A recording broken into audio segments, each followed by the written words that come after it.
Okay, so we're live. Welcome to the world's biggest golf lesson.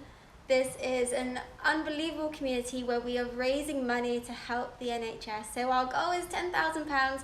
So please make sure you visit World's Biggest Golf Lesson website.com and donate, because with a lot of pros across the country, across the world, obviously, are going to be doing a 15-minute putting lesson to help you with your game, with your putting. You can do this from home, so it's a great course, so please donate. Okay, so I have got 4 different drills, possibly 5 depending on time. Some of my favourite drills to show you. I'm going to start off going through setup and then I'm going to get through the drills. So thanks so much for watching. Any questions, just comment here now, and yeah, let's get started. Okay, so setup wise, those of you that know me, I like to keep coaching and my golf really simple, as simple as I can. So in setup, I've got a nice easy drill to show you to help you get to the ball.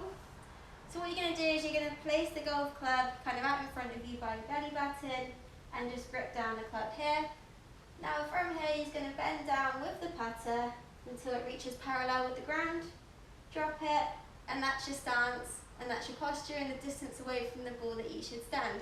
So it's really nice and simple. It's a good way of getting your setup. So let's show you from this way.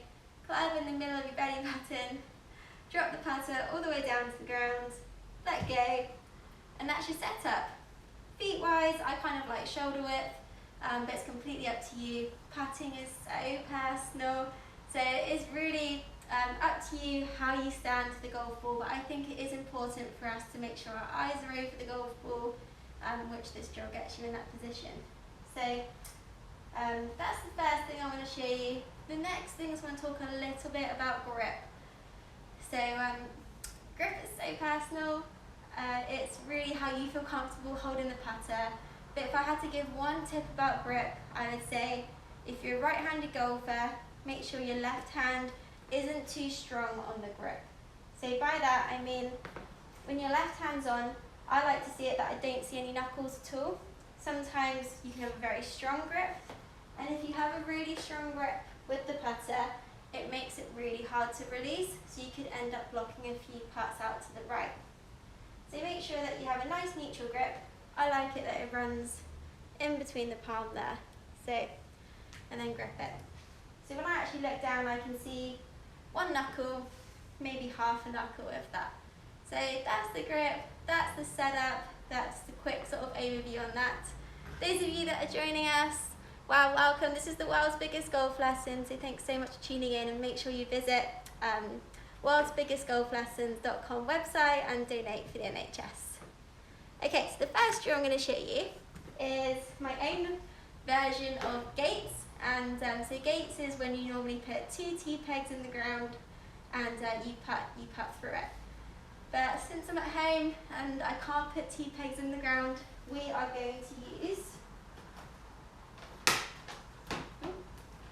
we're going to use 2 chopping boards. So what you're going to do with the chopping boards is you're going to place them on the ground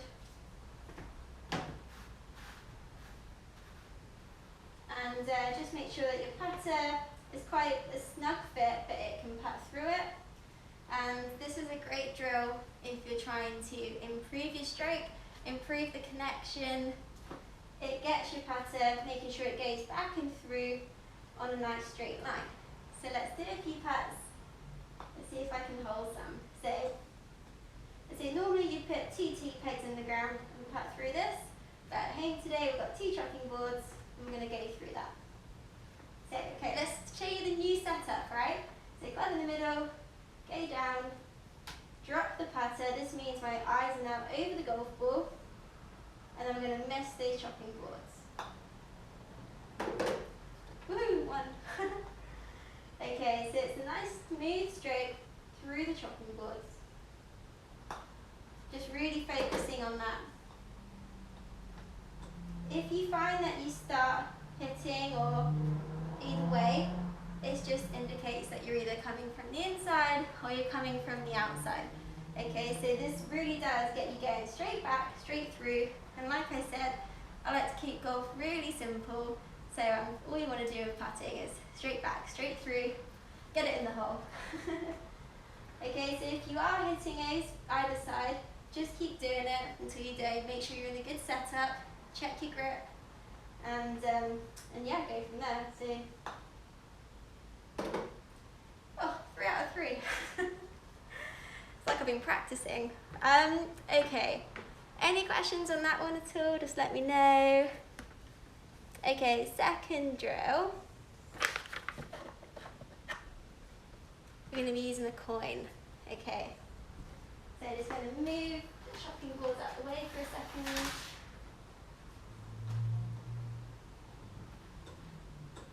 Right, there's so many different things you can do with a coin. The first thing I'm going to show you is just raise the setup again. So once you're in your setup, if you dropped a coin from where your eyes are, it should hit about the putter or the golf ball. Okay, so it's just a good indicator of where your eye level is. So if you do stand too far away or too much over, this affects the path the putter takes. So like I said, setup is really important. I'd say it's more important than grip, but that's just my own opinion. Okay, right, the next thing you're going to do with the coin is on setup, you're going to place the coin on top of the ball, like that, okay? So I'll just do that now.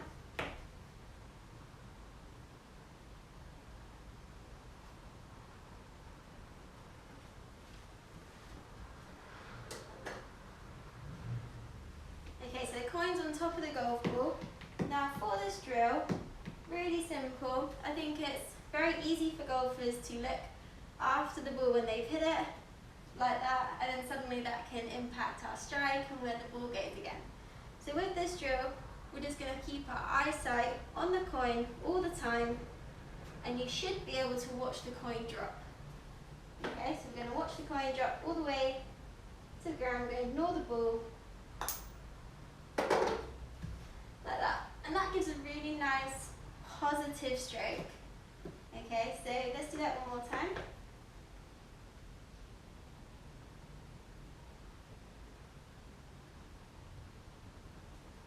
If you find that you actually, like, I've got quite a big putter here, but if you've got a thin putter and you are hitting the coin, it might mean that you're decelerating into the ball. So this is a really good one to try. If you don't watch the coin drop, it means you've watched the golf ball, and then your stroke may have gone something a little bit funny after it. So just watch that as well. So keep your eyes on that coin. Watch it drop. Okay. The next thing you can do with the coin is, if you've got the putter that allows it, is you can put the coin on the back of the putter, and then if you're looking for a really smooth stroke, like a putt that's less than 10 foot, that should keep on the putter all the way to when you hit the golf ball. So let's give it a try. I don't know if it will work on this putter or not.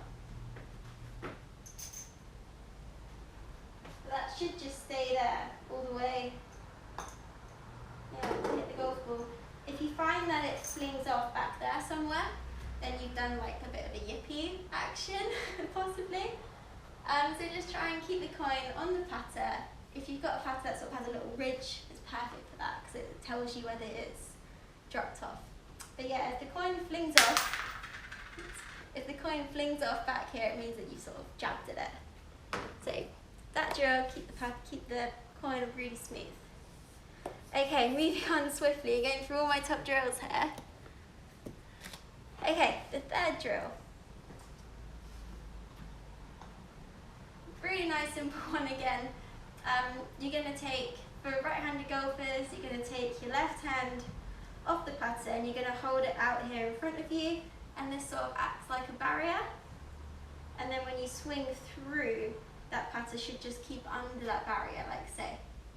Again, if you flick it or sort of come up after the putter, then you'll hit your own hand.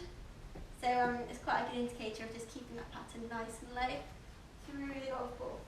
Okay, so let's give it a go. So your front arm just hangs nice and loose out in front of it. And you're going to putt just under that. Okay, so it just keeps the putter nice and low to the ground. Again, keeps it on a really straight line as well.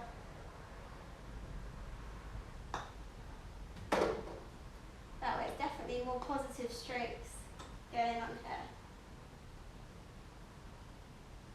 If you find that you do start to hit it, that's when you can just really try and go back to the drawing board, keep it nice and low, keep it smooth, go back to the chopping board drill again, you know, just get that club going back, straight back and straight through, that's all we want. Okay, so moving through these. If you've got any questions at all afterwards, just send me a message and I'm more than happy to help if I don't get around to seeing them today. Okay, last drill I'm going to do to you before answering some questions that were sent in is a bit of a pace drill. Now, again, I can't demonstrate pace too much today because I haven't got much room, but if I was going to be doing pace, my favourite drill for this, if I was warming up for a competition, would be to set T-pegs out at different lengths, and then I would look at the target and hit the ball. So, for example, if my target was over there somewhere, when I'm warming up to try and get the pace, I would look at the target and then do my putt. And that's purely just for pace, not about stroke. I'm just trying to get used to the greens, because I always think, like, if you were throwing a ball to someone, you'd look at them and then throw it. I wouldn't be watching what I'm actually doing, and I just think that's the best judgment, what works for me, a good judgment of getting the pace. So, I'm going to try it on this one here.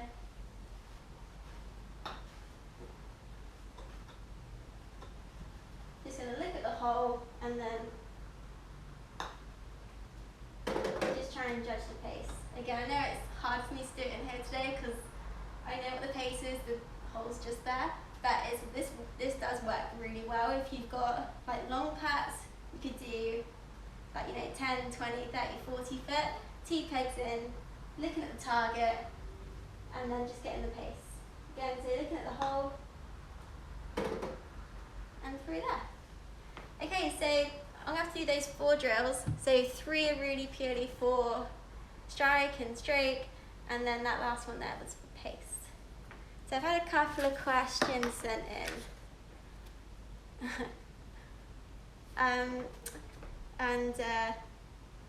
So what grip do I personally use? Now, this is from someone who knows the way I play because I change my grip quite often. But like I said at the start, I think as long as your posture is in a good position, so as long as your eyes remain over the golf ball, then I think it doesn't matter too much how you grip it. It's just what feels comfortable for you. And I think sometimes it's good just to mix the grip around a little bit, have a new feeling. Sometimes you can go out and feel really good with a grip and then putt well, but for me at the minute, I'm currently doing a bit of a claw grip. I just like this because I feel like I can just like move my hand with the putter and towards the hole, so it keeps it really nice and smooth. But I've done all sorts of normal cat-handed. I've had one that they call super cat, where I put my hand way over it, but my posture always stays the same. So I think, yeah, that's my answer to that one. Keep your posture and grip it however you feel comfortable. What type of putter is best? So there's so many different putters you can use, and the next question for that is, does it matter if it's expensive or cheap putter? Again, it's so personal, so just whatever putter works for you, whatever you like looking down at. So you've got you get nice chunky putters like this, where it's sort of with the line going in, or you can get sort of thinner putters like this, and the weight's different in them as well, so it's really something that you need to try out. But you know, I've putted with some really old putters and putted well, so I wouldn't say price matters, it's just what you like. Okay, couple more questions. How much should you practice putting? So I like to practice putting, well, I do short game. At the minute I'm practicing putting 100%, but in normality, like, I usually spend about 80% of my game doing short game, and a lot of that will be putting. I think it depends what competitions I've got coming up and also how I'm feeling about my stroke. So short game's always a priority, so mix in your putting with your chipping. and do it accordingly to how you feel and how your competitions are going and how your game's feeling. Will you save shots in putting? Absolutely. Hold more shots, hold more putts, and your handicap will come flying down. Simple as. So thanks guys, thanks so much for watching. Please remember to head over to the website now, World's Biggest Golf Lesson. Head over to that website, make sure you donate, and thanks so much for watching. If you've got any questions, just send me a direct message. I'm more than happy to help. Okay, thanks, bye.